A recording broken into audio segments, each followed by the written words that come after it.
Stephanie, do you mind? Thank you.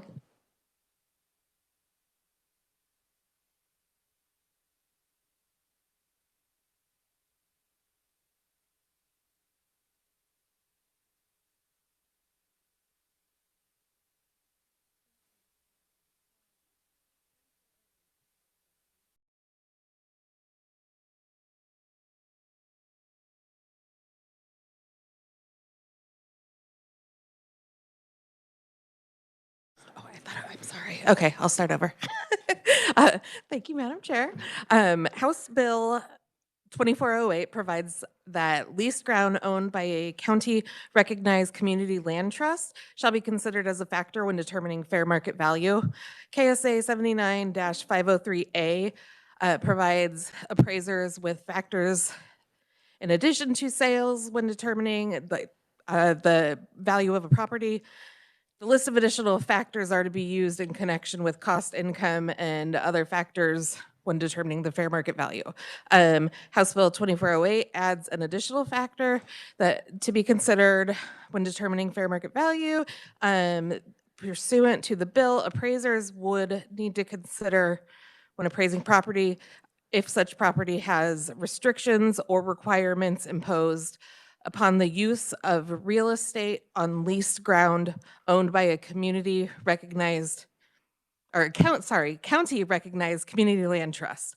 There was also a technical amendment that occurred in there just to make the statute up to date. And this bill would take effect from and after its publication date in the statute book. Thank you, Stephanie. Any questions, committee? Seeing none, thank you. Thank you. Our first conferee is Josh Brewer. Welcome to the Tax Committee.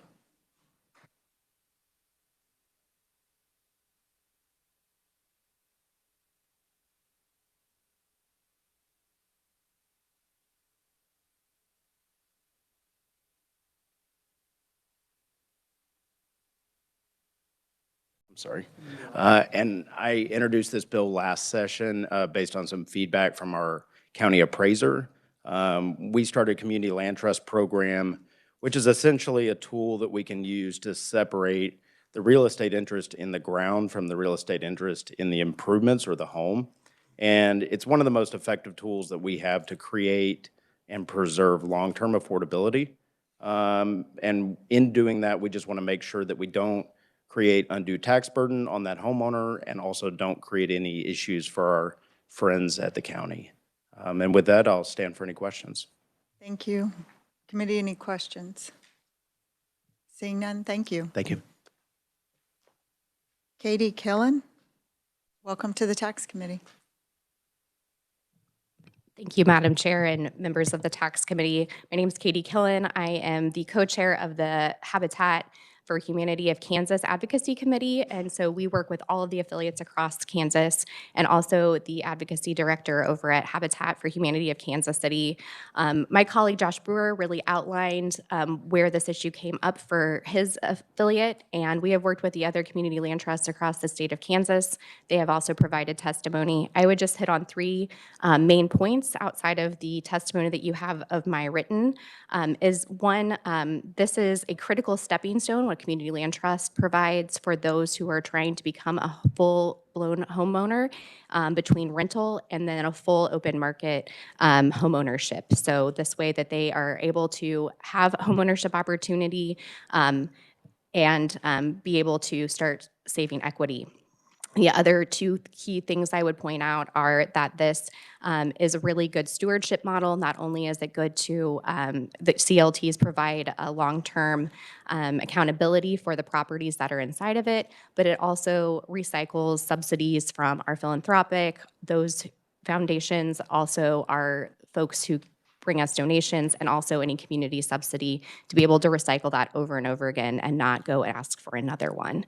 So with that, I am open for questions as well, and I thank you again. Committee, seeing no questions? Thank you. Thank you. We have written proponents. I'll draw your attention to. Are there any opponents? Any neutral? Any? Senator Francisco.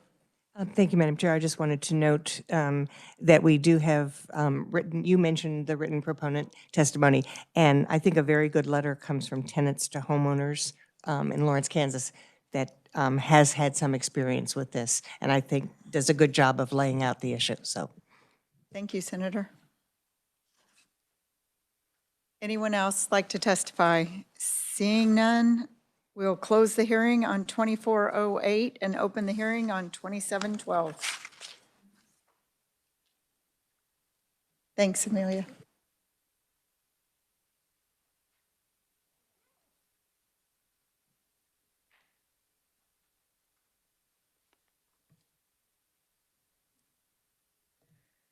Good morning, Madam Chair, members of the committee. House Bill number 2712, as amended by House Committee, relates to city and countywide retailer sales tax and increases the authority for a county to propose a countywide retailer sales tax to the electors, provides for the dedication to the county of special purpose tax revenues of up to 2%, limits special purpose sales taxes to 10 years, and requires certain reporting to the Department of Revenue. Specifically, Section 1 amends KSA 12187 to delete and repeal the specific county provisions that are provided for their additional sales tax authority or approval of prior elections that have been adopted over the years. And you can see that all of that stricken material starting at the bottom of page 1 through page 12. So all of those those provisions would be repealed.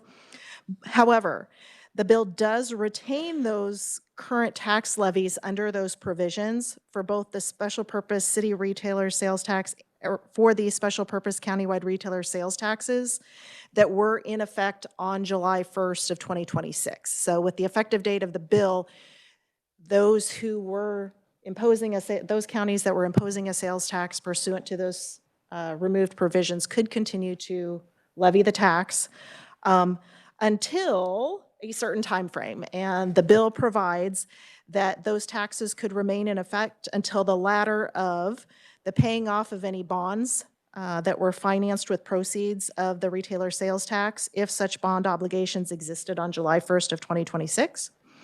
Or the earlier of July 1st, 2036, the repeal of the sales tax or the expiration of the tax. So there are some limits and provisions for when those will expire.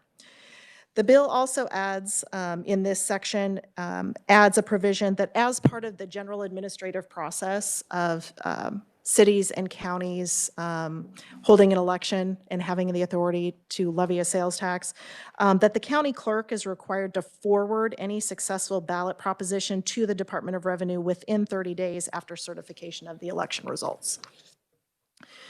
Section 2 amends KSA 12189 to provide that counties have the authority to submit a ballot question to levy up to 2% for special purposes, whereby the county would retain all proceeds from the tax. This new authority would be in addition to the 1% general countywide retailer sales tax that the county possesses. The 1% general authority is apportioned with the cities, but the new 2% would be retained by the county. The bill also allows taxes that are currently in effect pursuant to these provisions, if they would mean that a county would exceed the new 3% limit, the 2 plus the 1, that they would be allowed to continue that levy until those repeal dates that are provided in the new section. Also, the special purpose countywide retailer sales tax, the new 2% special purpose tax, would expire after 10 years from the date the tax is first collected. And that is consistent with the current provision for the city's special purpose tax. So it's a consistent provision. The bill specifies that changes to the county or city tax rates shall be implemented in accordance with the Kansas Retailer Sales Tax Act and be based on the date the Department of Revenue receives certification of the election results and ballot proposition. Section 3 amends 12-191 to specify that a written notice to the Director of Taxation regarding the elections authorizing a sales tax shall include some specific items, including the ordinance or resolution authorizing the election, the ballot proposition, and the certified election results. The bill also changes the director's notice to sellers or retailers to be at least 60 days prior to the imposition of a new tax. Section 4 amends KSA 12-192 so that it's consistent with what I talked about earlier, that the current special purpose countywide retailer sales taxes, the current retailer sales taxes would be retained based on their current statutory provisions. So if they're apportioned, they would be apportioned, but if they go entirely to the county, they would continue to go entirely to the county. But that for the new special purpose sales taxes under the new 2% authority, those would go entirely to the county and not be apportioned. The bill would take effect from and after publication in the statute book, and the bill did pass the House on March 5th of 2026 on a vote of 108-11. And I would be happy to stand for questions. Thank you, Amelia. Committee, any questions? Senator Owens. Amelia, so I just want to make sure, am I understanding this correctly, that basically while this does a number of other kind of technical things, it allows counties and cities to put to a vote the raising of sales tax without the approval of the legislature? Madam Chair, yes, up to the limit. To the limit. Okay. I just wanted to make sure I understood that correctly. Yes, Thank you. correct. Thank you. And Amelia, it's quite interesting. We had a bill a few years ago now, that would have allowed the county the option to keep all of their current sales tax. And the county lobbyists didn't lobby for it. County commissioners found out later. So is any additional would allow the county to keep it entirely, is what you said. Is that correct? The new provision for what's described as a special purpose countywide retailer sales tax, in an amount up to 2%, that new provision would apply, those taxes would be entirely to the county without apportionment. Okay. Yes, the current apportionment equation that's frozen based on the previous years, which we're going to freeze again this year.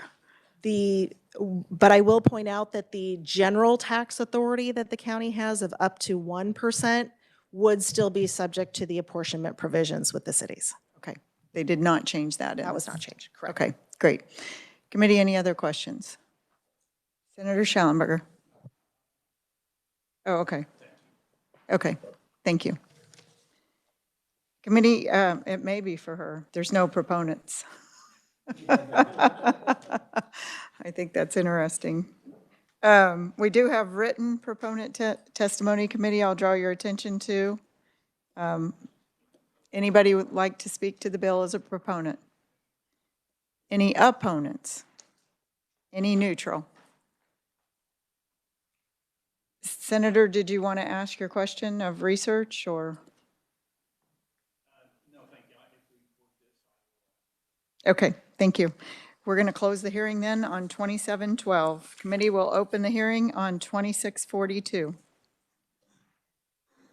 Thank you, Stephanie.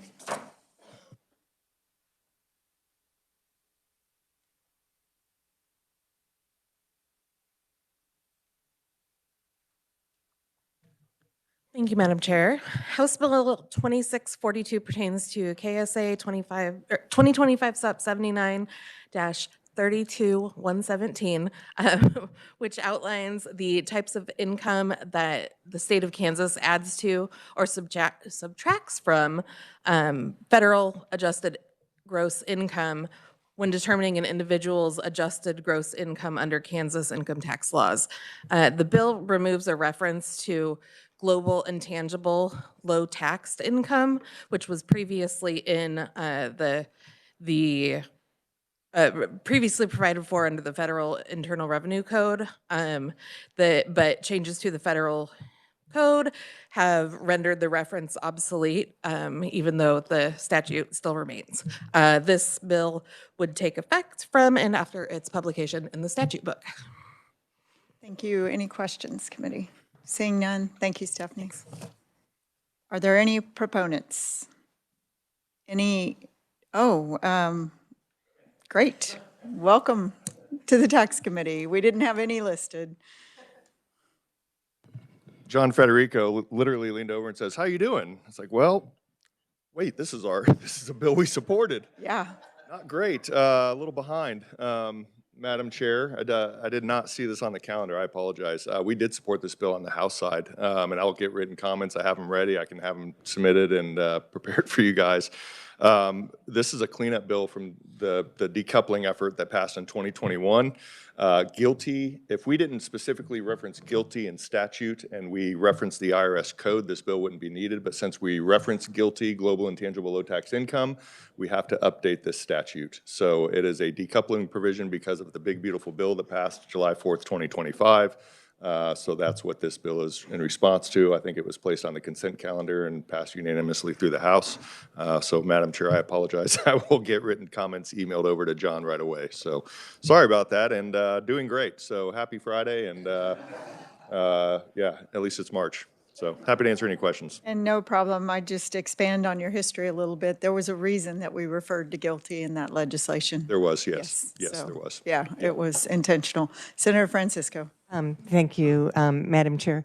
I believe that this committee gets enough paper, and I'd be happy to look at the testimony when it came through the House, and I don't need another. Okay. Well, the committee will be, it'll be available online, and John will email it to the committee. So it's not going to be another. Email would be perfect. Thank you. Have a PDF, and I'll get it updated and saved and sent over. So No problem. Any questions? I'm glad you testified. Thank you. Any opponents? I guess I should ask, any other proponents? Any neutral? Seeing none, we'll close the hearing on 2642. We'll open the hearing on 2644.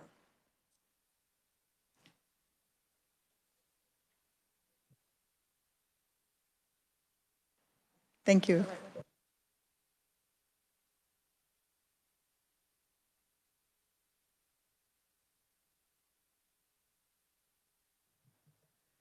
Madam Chair, members of the committee, House Bill number 2644 as amended by House Committee requires a county appraiser to adjust the value of personal property, mobile homes, residential real property, and commercial real property upon a final determination of a valuation appeal, or obtain an independent fee simple appraisal if the appraised value exceeds a 5% increase each year for 5 years.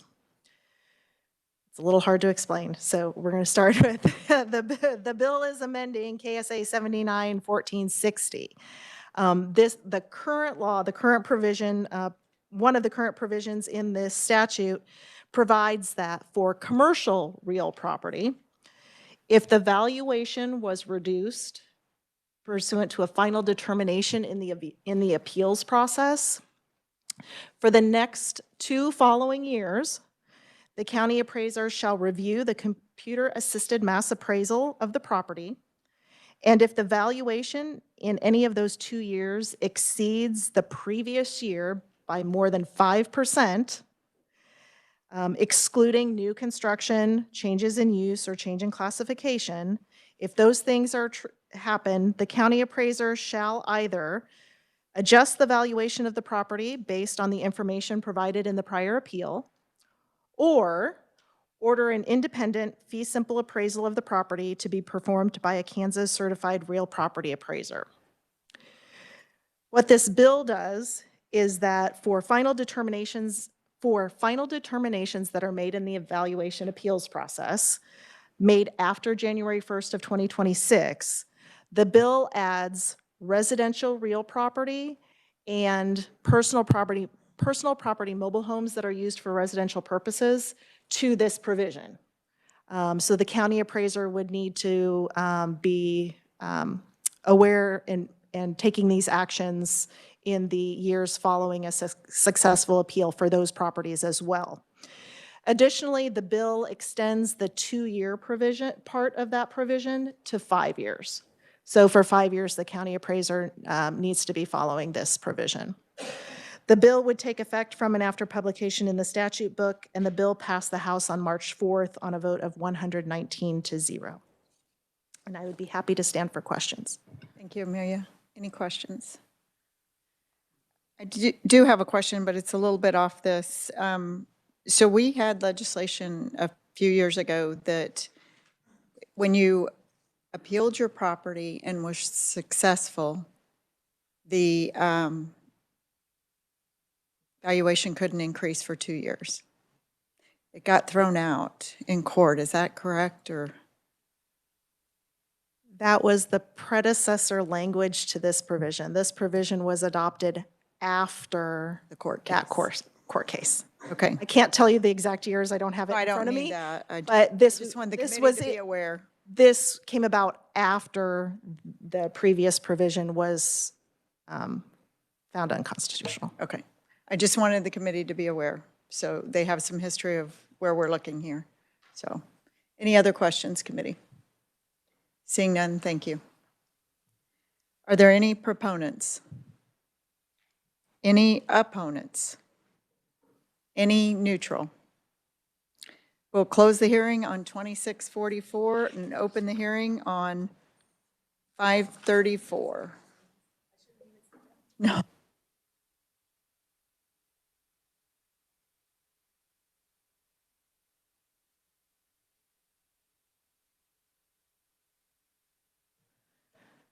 Good morning again, Madam Chair, members of the committee.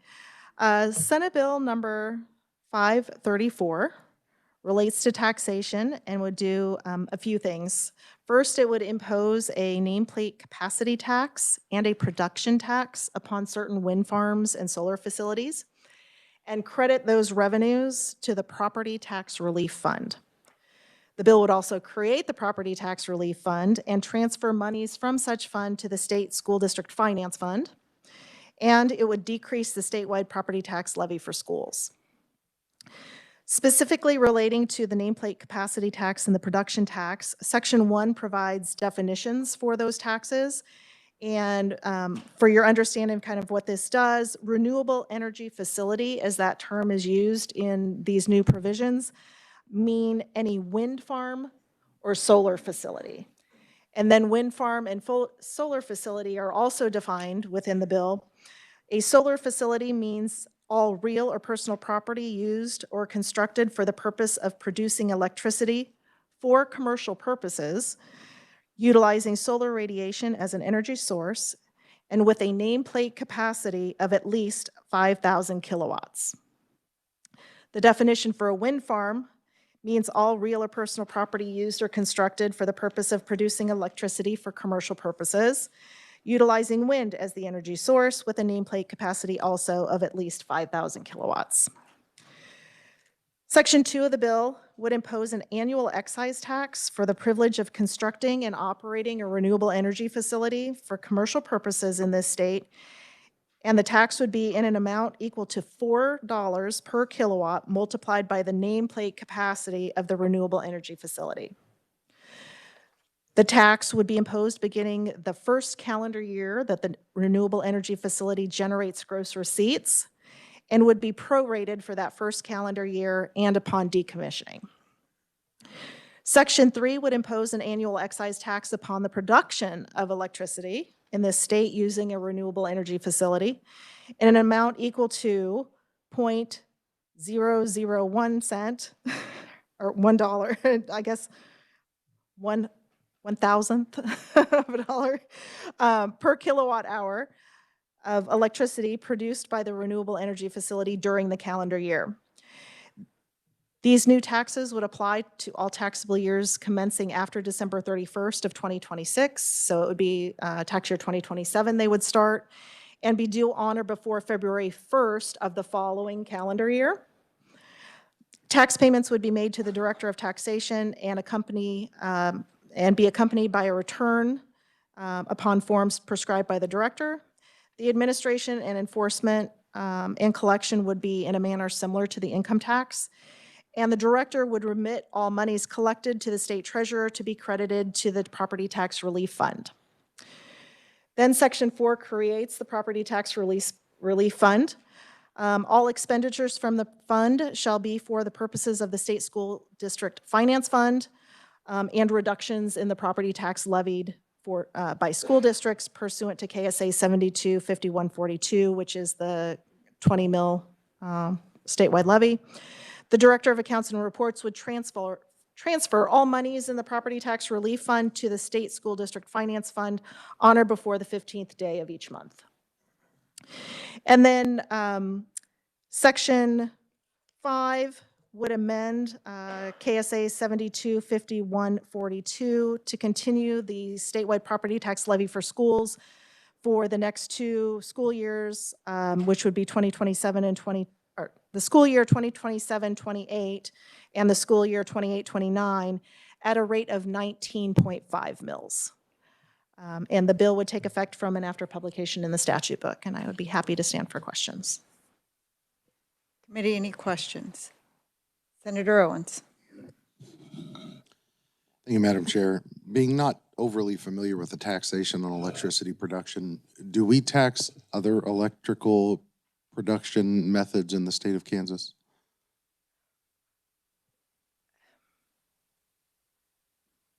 I would need to check if we do with respect to is your question relating to the production versus an excise tax that's a production tax? Right. So I'm We'll just do some curious if we research. apply any of this same bill to any other production of electricity throughout the state that currently exists. So I don't think so, but that would be an amendment that would be in order if you're interested. All right. Thank you, Madam Chair. Thank you. Committee, any other questions? Thank you. I guess maybe we should, Eddie, would you mind, or Amelia, a little bit of the background on property tax? Maybe the committee's not aware of the wind turbines that never come on the property tax rolls.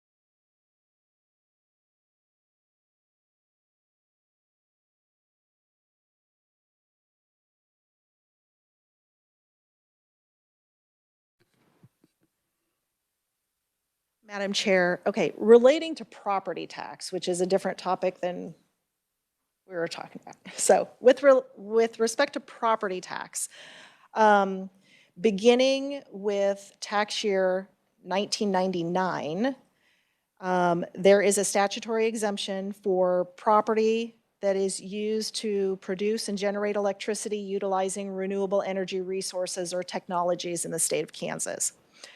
The definition of renewable energy resources or technologies for purposes of that exemption includes wind, solar, photovoltaic, biomass, hydropower, geothermal, and landfill gas resources or technologies.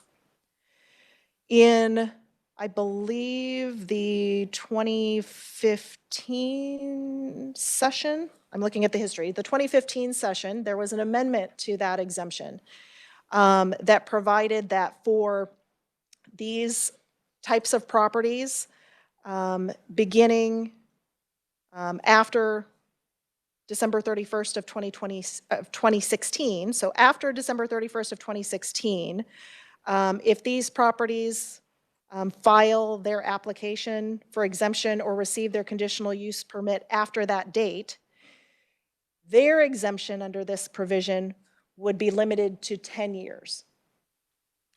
And so they would then expect to go on the tax rolls in tax year 11, or the 11th year. In conjunction with that, there was an amendment to 79 to 23, the exemption for commercial and industrial machinery and equipment, that provided that the personal property of this exemption does not qualify for that exemption. So it is expected that the properties under the newer properties would come on the tax rolls in year 11, essentially. However, the properties before that date that essentially had their exemption before 2017, those properties continue to be exempt so long as they are used for exempt purposes. Thank you, Amelia. I just wanted the committee to have background as to why there is a difference. So, committee, we'll start with our opponents. Reagan McLeod, welcome to the Tax Committee.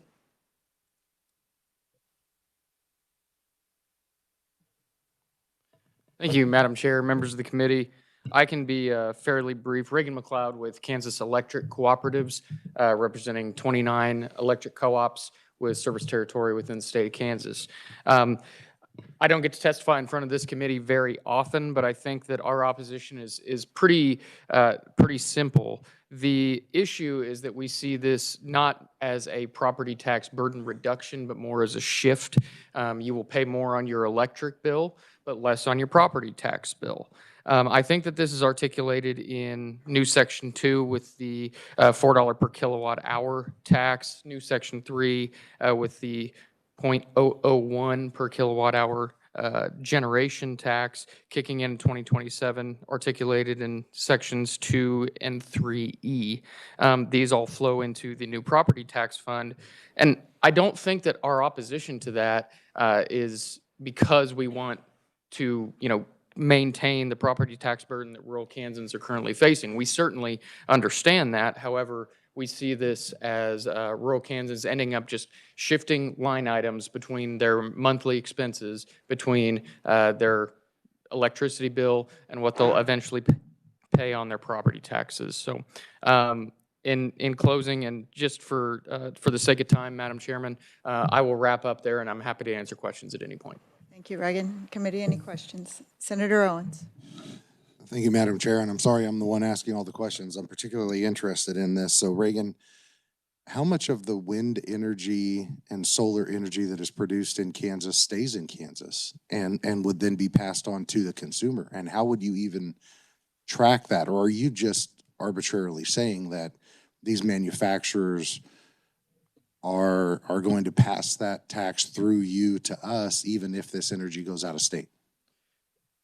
Thank you, Madam Chair, and thank you for the question, Senator. So I think that electrons don't care about state lines. They, flow wherever, they need to flow. I think that the SPP probably has data on where those electrons are flowing. I don't have the number off the top of my head. I think some of the other conferees might be able to tell you that answer.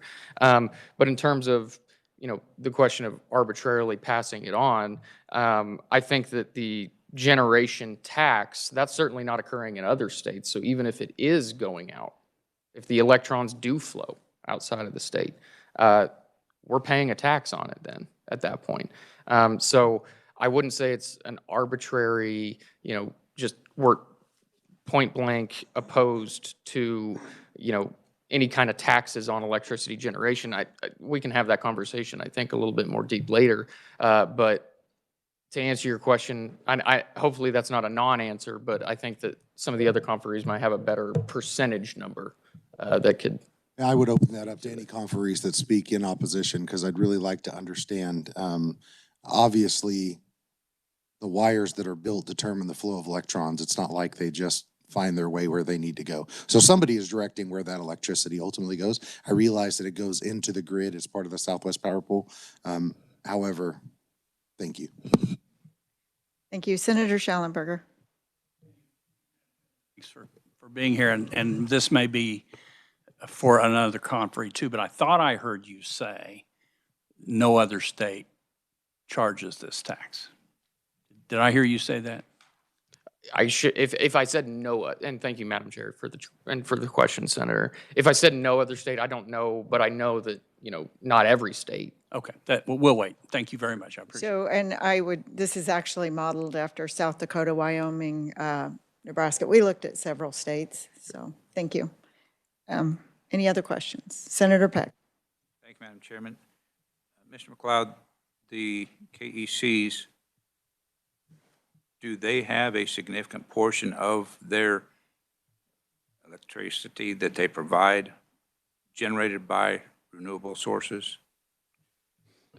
Thank you, Madam Chair, and thank you for the question. So we have 3 generation transmission members that are, and one vertically integrated co-op that's a member of our membership. So 4 basically generation owning members. It'll depend based on which one you're talking about. I know Sunflower out west certainly has some interest in wind, but I don't have the number off the top of my head of what percentage, and that'll change day by day as well. So if the wind's blowing really hard, all of those wind interests are certainly benefiting our members, and if it's not, then they have coal interests as well as other types of generation. So and again, we're all members of the SPP, so it kind of depends on what the percentage of generation available in the SPP marketplace is on any given day.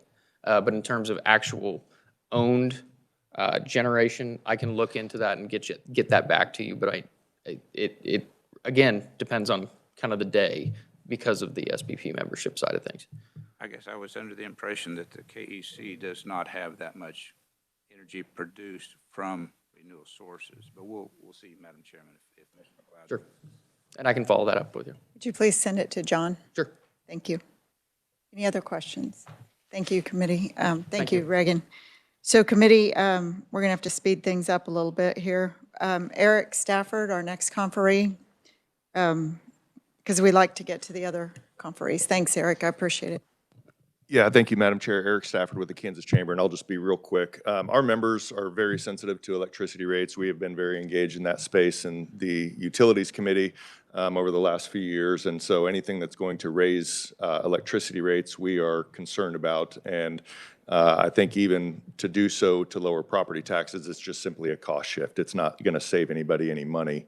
But because they'll be experiencing higher electricity rates. So that's the summary of our opposition is the sensitivity to electric rates. So happy to answer questions at the appropriate time from the committee. Thank you. Thank you. Senator Francisco. Thank you. I'm wondering, and I'm not expecting you to have this now, if you could help us understand how much business and commercial industrial use of electricity, so what percentage of this new tax on that electricity would be borne by? That we would pay? By businesses? I don't know, and that's been part of the problem is that those users, our manufacturing members, a lot of them are very large users. They're some of the largest energy users in the state, so they are very sensitive. Now, they do have some sort of flexibility to be able to have limited generation on their own in certain power purchase agreements, but it's a pretty restrictive policy that Kansas allows. So I don't know what percentage of this they would experience. I know that some of the states that have a similar tax on renewables, they're doing it in place of property taxes on those generation sources. So they're not taxing property tax and creating the tax on top of it. They're doing it in place of. And it's my understanding that this would be, in both circumstances, there would be the tax in place. Senator Clem. Thank you, Madam Chair, and thank you, Eric. I was curious, say the shift happens. Doesn't that shift go over a broader base, or am I looking at it from a different perspective? And also just a highlighted comment. Everybody that's coming up here continues to say they're supportive of property tax relief, but they don't want this or all the other issues that we continue to bring up to help reduce property tax. But it's just not on me. I'm just bantering right there. But I would like your opinion on shifting over a broader base, is that how this would be perceived? Because it does look like there might be a little bit of a shift here. Again, it might not necessarily be proportional because our assessment rate is 25% versus 11.5% for commercial and industrial property in the state on property taxes. So I don't know what the dollar-to-dollar spread and what percentage who would save the most, but I think to your second point, I mean, I think that's why you guys are having such a hard time finding a solution on property taxes. It's a tax that you don't levy. You're having a hard time finding solutions, even though people are frustrated, and our members feel that. And I think the changes that you guys made to 2745 in terms of eliminating some of the exemptions, most of the exemptions, and putting revenue neutral rate back in there, offer strong protections for taxpayers. And I think you guys are trying to find where you can help on the property tax front, but in terms of state policy, the only real way you guys will get there is if you really look at and start talking about the 4,000 taxing entities that we have in the state. 286 school districts, 105 counties. Those are supported with salaries, and that is the cost driver for property taxes. So having independent taxing authority of libraries and water districts and cemetery districts and all those entities that we have in the state of Kansas, we seem to love layers of local government, and that is a driver to property taxes. But that's hard, and that takes longer research and longer discussion of what that would look like going forward. But you know, I know you guys are being very intentional about trying to find solutions to property tax relief. Our members feel it too. So we're not immune to the property tax burden, but we are also not immune to regionally high electricity rates that we have in the state. I didn't mean to tee you up with a comment. However, it was a softball in my view, Senator. I would like to get back to the point, which would be, it would be interesting to understand the impact on business, because we are sensitive to that. Mm-hmm. And from a pro-business environment, I would like to understand what is the impact on business in a more substantial way than an opinion, because I think it would be helpful. Yeah, I don't know how this would break out in terms of the spread that you talk about. It would be interesting to see how that would be shared. Yes. Thank you, Eric. Sure, thank you. Yeah, and I would, well, just quick comment, those suggestions are wonderful, but my constituents don't want to wait another 3 to 4 years for tax relief. So Kimberly Svati, welcome to the Tax Committee. We are very short on time. We've got your written testimony too. Good morning, Madam Chairman and members of the committee. I do appreciate the opportunity to appear before you this morning in opposition to Senate Bill 534. And I apologize that we aren't going to get to have the opportunity to really speak on this bill so you all can really understand the implications of it. There are really Kimberly, good questions. you can meet with all the, you have met with them, some of them individually. You're more than welcome to do that. And you have about 2 minutes now. Thank you. Great. Absolutely.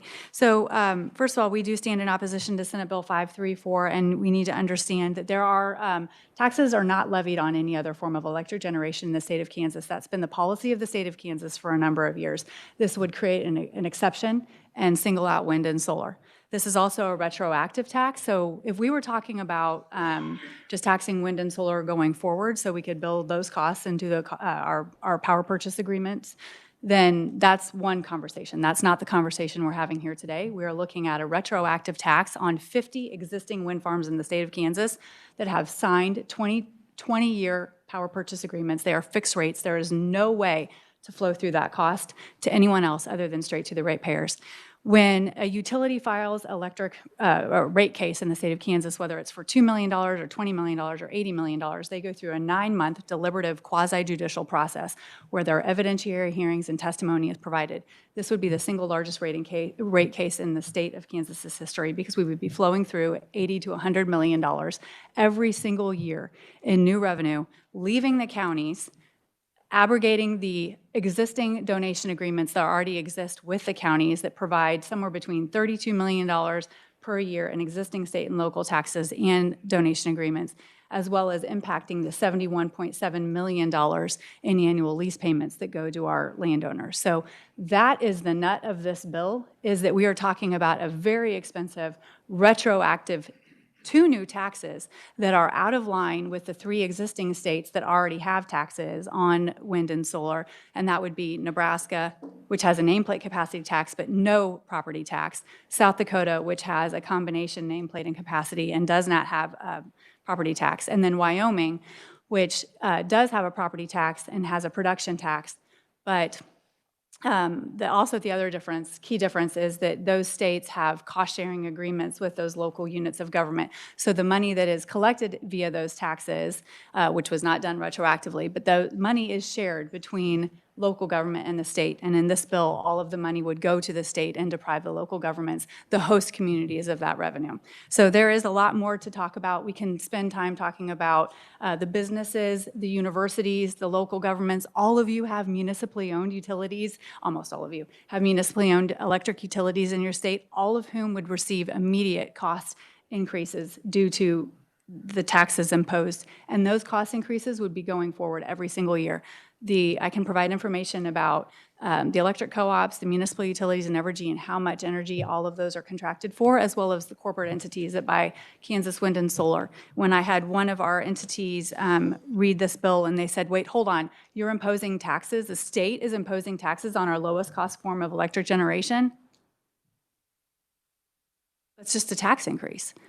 And so they're kind of incredulous. I'm happy to answer any questions because I know time is short, but I would please encourage you all to read the testimony. Senator Schallenberger. Thank you. First, we're imposing taxes on widows that can't afford it too, but that's life.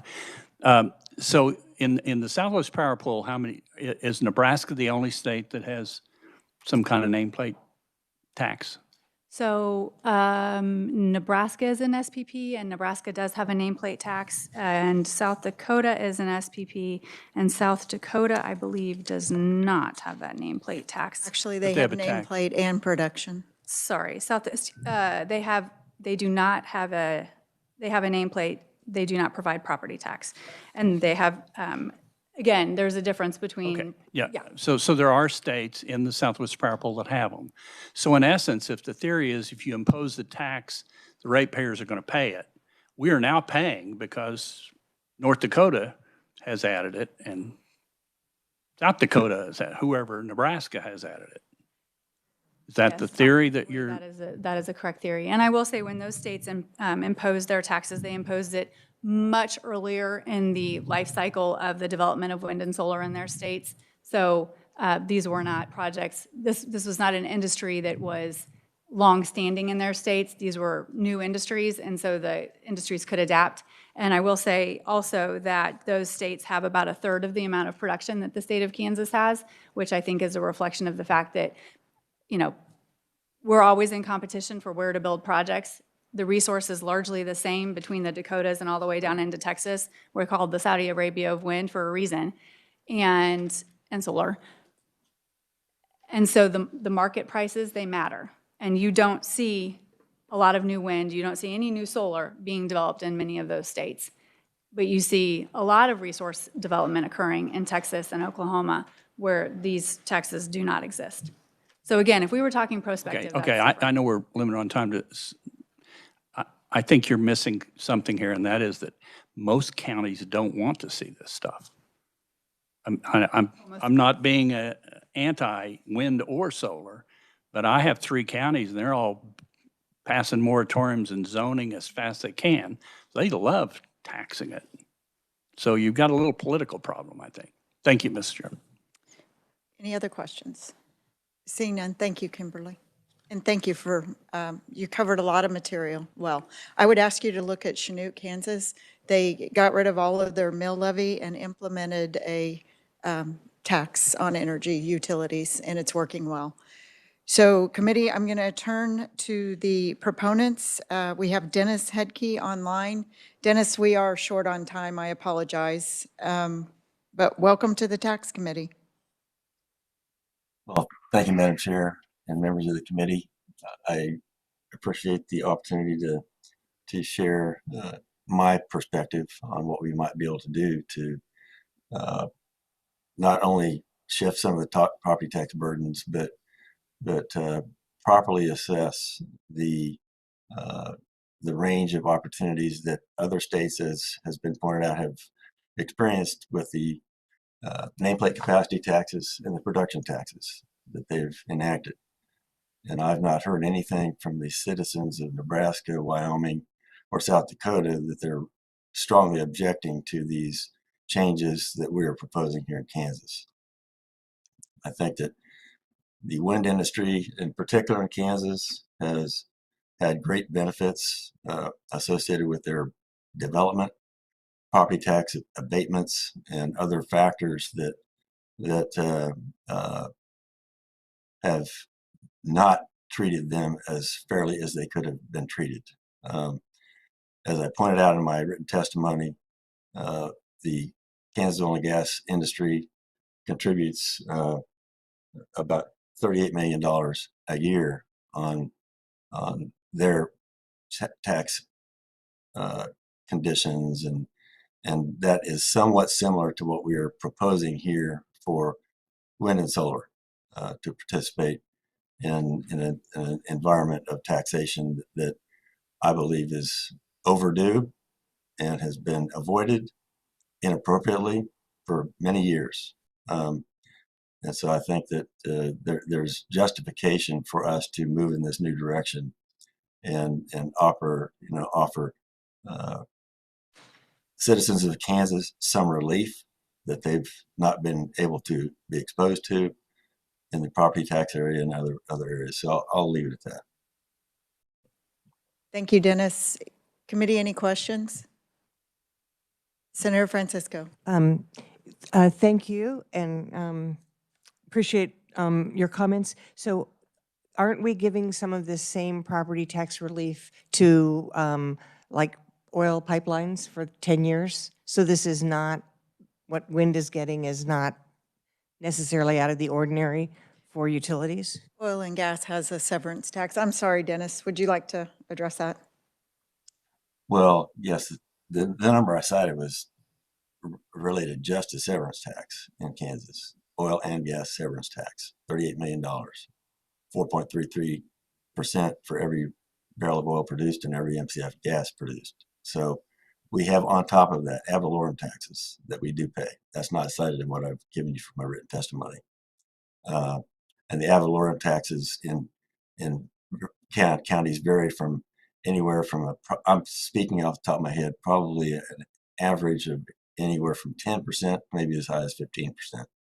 So those county taxes are also taken out of the oil and gas industry. And so I think we have justification to move forward with some adjustment in our tax policies. And the numbers, we're looking at 4% on the nameplate capacity and 0.1% for production. Nebraska's got about 3.5% on the nameplate capacity, and the other states that have been mentioned also have nameplate capacity and in some cases production taxes on top of that. So the citizens of those states, as far as I know, have not raised any objections to the policies that have been in place in, for example, Nebraska since 2010. That's when they passed the first legislation related to this kind of taxation, and it went into effect in 2011. And South Dakota excise taxes were enacted in 2008. And so this is not something that's brand new. I think it is overdue for the state of Kansas to look at it very seriously. So, thank you, Dennis. I'm sorry, we are out of time. We have another conferee. But I appreciate your work on this and your help and your input. Committee, Karen, may I make one other comment? I received an email yesterday at 4 o'clock, which was an hour past the cutoff for submitting written testimony, and there's some adjustments that I need to make for my written testimony, and I'll submit those to you. We'll make sure you get them, and it's very nice to see you again. Thank you. Nice to be here. So, committee, our next conferee is Representative Francis Aircamp. Welcome to the Tax Committee. And I apologize on the short time. That's all right. Thank you, Madam Chair. Would it be allowed to hand out my testimony? There's a graph on there that I think might be helpful.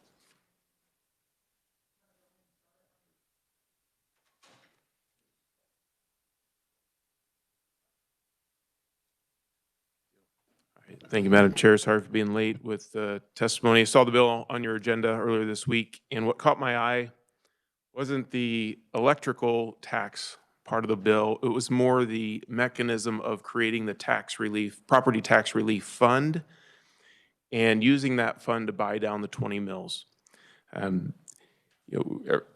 Obviously, property tax is getting a lot of attention this year. It seems to me there's three options. It's a revenue cap, it's a valuation cap, or it's some form of driving down the 20 mills. And I still think those first two options are very good, and I think we'll have some good policy by the time we leave this year. But I think the important thing is on that 20 mills, going after that offers immediate tax reduction. It's immediate. The other ones, there's a lot of variables as far as how they'll affect the future, but the 20 mills is for sure now. And in the House, we've had several bills passed out of committee, introduced to go after the 20 mills in various forms. And that's the part of this bill that I think is most important. The question that often gets asked is, well, how do we pay for it? So if we're reducing the 20 mills, we're reducing the revenue of the state. So what do we do? What do we do? I think if we take a look at personal finance, if somebody's in a personal financial difficult situation, they have to take a look at the deals they've made, what they've purchased that they shouldn't have, what the negotiations. And I think if we take a look at some of the deals we've made with the state, we can look at the bad deals that we've made and see if we can get out of them, reverse them. We are the legislature. We can make these changes if we want to. There's a couple options that I think you should consider if you're looking at how to pay for a reduction of the 20 mills. One is a privilege tax on sports wagers. And that's page 2 of my testimony. This is from the Legislative Research Department. This is a graph, I think Representative Wagner, this is his approach to understanding just how does Kansas do. Out of every $1 million wagered, what does the state get? And you can take a look how Kansas is doing. I've got Kansas listed as two things. One is just what the state gets, and actually what hits our state general fund. We're one of the worst. And I remember back through the process in 2022, when we passed this, people came before the House committee and scoffed at Oregon, mocked Oregon. Take a look where Oregon is. Why did they do that? Because they were representing their clients, the casinos. They did an excellent job. They won. The casinos won. The people of Kansas lost. Big time. Big time. We need to fix that terrible, terrible policy.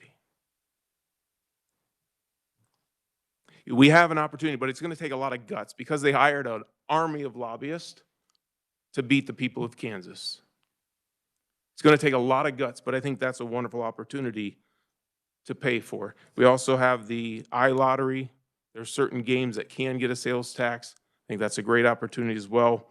And I think we ought to take a look at some of our giveaways, some of the business incentives, the big mechanisms we have that are just arbitrary, excessively generous, to where we are spending a lot of money, costing the state a lot of money to give it through big businesses. Take a look at the HPIP. We had the joint meeting earlier this year with the House and Senate tax committees. I think there's a tremendous opportunity to revamp that entire program and save the state a lot of money. We have the opportunity to pay for a reduction in the 20 mills. It's going to take some work. Please consider it. Thank you, Madam Chair. Happy to stand for questions. Thank you.